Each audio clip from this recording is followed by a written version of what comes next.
Hello everyone. थोड़े समय के लिए हमारे एग्जिस्टिंग टॉपिक जिसमें हम गर्लफ्रेंड बॉयफ्रेंड के रिलेशंस में आ रही प्रॉब्लम्स क्यों आती है और उसके क्या सॉल्यूशन है उस पर बात कर रहे थे। उसको फिलहाल पॉज करके अपन एक स्पेसिफिक चीज पर अभी नजर डालते हैं। मुझे एक चीज बताओ, क्यों साइकोलॉजिस्ट काउंसलर्स या काउंसलिंग साइकोलॉजिस्ट का बहुत इंपॉर्टेंस है? उनकी जरूरत क्या है? हमारे पास डॉक्टर्स हैं, हमारे पास योगा टीचर्स हैं, हमारे पास मेडिटेशन करवाने वाले प्रैक्टिशनर्स हैं, हमारे पास मसाज थेरेपीज अवेलेबल है, जिम में लोग एक्सरसाइज करते हैं, घर पे लोग एक्सरसाइज करते हैं, बहुत सारी चीजें हैं, है ना? जो मेंटल हेल्थ के लिए एक्चुअल में इम्पैक्टफुल है और इफेक्टिव है। क्यों फिर हमको काउंसलर्स की या फिर साइकोलॉजिस्ट की जरूरत है? So here is the reason. For example, अगर किसी का ब्रेकअप हुआ है तो क्या आप उसको ये जाके बोलोगे कि तू मेडिसिन ले या फिर तू योगा कर या फिर तू मेडिटेशन कर? इंस्टेंटली आप बोलोगे उसको?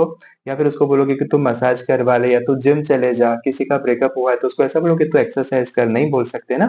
किसी का अगर रिजल्ट खराब आया है, किसी का रिजल्ट उसके एक्सपेक्टेशन के हिसाब से नहीं है या वो एग्जाम में फेल ही हो गया है, क्या हम उसको तब बोल सकते हैं कि तू मेडिकेशन कर, तू मेडिसिन ले, तू योगा कर? ये चीज इफेक्टिव है, पर क्या ये इंस्टेंटली रिजल्ट देने वाली है?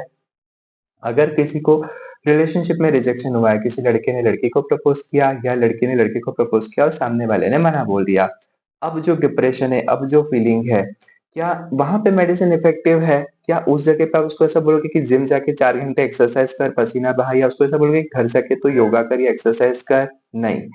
एक्चुअली वहां पर जरूरत पड़ती है किसी साइकोलॉजिस्ट की या फिर काउंसलिंग साइकोलॉजिस्ट की, काउंसलर्स की, ठीक है?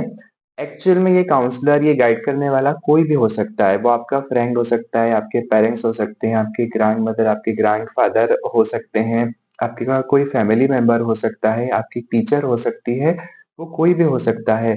बस एक चीज आपको ध्यान रखनी है, किसी भी ऐसे पर्सन से काउंसलिंग नहीं लेना जो आपको नेगेटिविटी देता हो, जो आपको जज करे, जो आपको बोले कि तेरे को क्या जरूरत थी, या जो आपको डांटे, जो आपकी एक्शंस को, आपकी फीलिंग्स को न समझ पाए। और जनरली जब आप किसी काउंसलिंग साइकोलॉजिस्ट या साइकोलॉजिस्ट से मिलते हो या किसी काउंसलर से मिलते हो, सबसे पहली चीज वो आपके लिए अननोन होता है। दूसरा, वो आपको कभी जज नहीं करता, कभी जज नहीं करती, है ना? सो आप अपने आसपास किसी भी अच्छे काउंसलिंग साइकोलॉजिस्ट को ढूंढ सकते हो और उससे संपर्क कर सकते हो अगर आपको किसी भी तरह की इमोशनल प्रॉब्लम या इमोशनल ब्लॉकेज हो रहा है तो। अगर आप चाहते हो कि पेरेंट्स को आप कन्वे कर सको जिनसे आप शादी करना चाहते हो, उसके लिए अगर आप चाहो तो आप एक बार प्रॉपर गाइडेंस ले सकते हो। अगर पेरेंट्स चाहते हैं कि हमारे बच्चे उनसे शादी करें जिनके लिए हम चाहते हैं, हमने चुना है, तो आप एक बार प्रॉपर गाइडेंस ले सकते हो। गाइडेंस के थ्रू ही प्रॉपर चीजें करना बेटर है। आपको एक प्लान मिलेगा, आपको एक स्ट्रेटेजी मिलेगी। इनर पेरेंट्स काउंसलिंग सेंटर में मैं ये कोशिश करता हूँ, हम लोगों की ये पूरी कोशिश रहती है कि अगर कोई पर्सन लव मैरिज के लिए जाना चाहता है तो विथ द फैमिली परमिशन जाए। मैं कभी भी ये नहीं कह रहा कि लव मैरिजेस को मैं बढ़ावा देना चाह रहा हूँ, नहीं। पर मुझे ऑनेस्टली बताओ, क्या मेरे मना बोलने से आप लोग अपने बॉयफ्रेंड या अपनी गर्लफ्रेंड को छोड़ दोगे? नहीं। और आज के टाइम में सबसे ज्यादा जो फैमिली में, यंग जनरेशन में प्रॉब्लम हो रही है वो इसी चीज को लेकर हो रही है। जो घरों में झगड़े हो रहे हैं वो इसी चीज को लेके हो रहे हैं। उस एज पे आने तक कि बच्चा या बच्ची, मतलब लड़का या लड़की 22-23 साल के हो गए, उसके बाद पेरेंट्स शादी के लिए लड़की लड़कियां ढूंढना शुरू कर देते हैं। अब बच्चों को शादी नहीं करनी रहती, उसके मल्टीपल रीजन है और उसमें एक सबसे बड़ा रीजन है कि उन्हें कोई और पसंद रहता है। तो क्या इसका कोई सॉल्यूशन है? थ्रू द काउंसलिंग हम एक्चुअल में समझ सकते हैं कि हमारे लिए क्या सही है, क्या गलत है।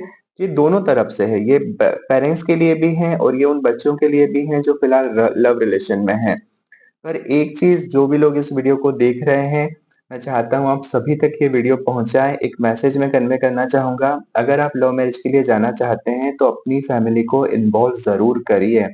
मैंने वो लव मैरिज सक्सेस होते हुए देखी है जिसमें उन्होंने अपनी फैमिली को इन्वॉल्व किया है। हाँ, उसमें बहुत सारे फैक्टर्स भी मैटर करते हैं, इंडिविजुअल मैच्योरिटी, अंडरस्टैंडिंग। जो कुछ चीजें हमने इस चैनल में 3-4 पॉइंट्स हमने डिस्कस किए कि ब्रेकअप्स क्यों लोगों के हो जाते हैं, वो रीजंस वहां पे एग्जिस्ट नहीं करते थे। समझदारी बहुत अच्छी थी जिसको हम दूसरे लेवल पे कहीं मैच्योरिटी का नाम भी देते हैं, ये सब चीजें भी थी। इस वजह से उनका रिलेशन बहुत अच्छा चल रहा है, पर सबसे इम्पोर्टेंट फैक्टर था कि उनकी फैमिली इन्वॉल्व थी। सो अगर आपको ऐसा लगता है कि आपके पेरेंट्स तैयार नहीं है आपकी शादी के लिए, you can do the consultation once. अगर आपको ऐसा लगता है कि आपको मदद की ज़रूरत है, रास्ता ढूँढने में, खुद की थिंकिंग प्रोसेस को पॉज़िटिवली इनेबल करने में, आप बिल्कुल एक बार चाहें तो कॉन्टैक्ट कर सकते हैं।